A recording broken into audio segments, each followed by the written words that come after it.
মুসলিম মহিলারা বাইরে বের হলে বোরখা পরে।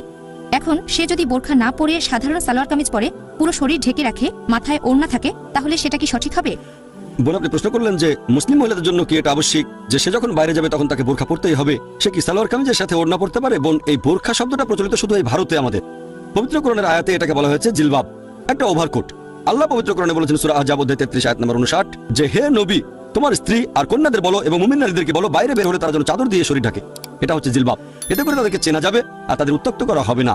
সবচেয়ে ভালো যদি পরেন ওভারকোট, সেটাকে বলা যেতে পারে ওভারকোট, বলা যেতে পারে বোরখা বা এরকম কিছু। তবে আরবি শব্দটা জিলবাব। যদি এরকম ওভারকোট পরেন তাহলে ইনশাআল্লাহ শরীয়তের নিয়মগুলো মেনে চলতে পারবেন, সহজ হবে। আর যদি পরেন সালোয়ার কামিজ, মাথায় ওড়না দিচ্ছেন, ওড়নাটা কত বড় সেটা যদি মাথা থেকে একেবারে পা পর্যন্ত আসে ভালো, তাহলে মনে হতে পারে যে এটা ওভারকোট। যদি আপনারা সৌদি আরবে যান বা মধ্যপ্রাচ্যে শুধুমাত্র একটা কাপড় মাথা থেকে নিচে, এটাকে বলা যেতে পারে বড় ওড়না। তবে সবচেয়ে ভালো হয় যদি পরেন ওভারকোট। আশা করি উত্তরটা পেয়েছে।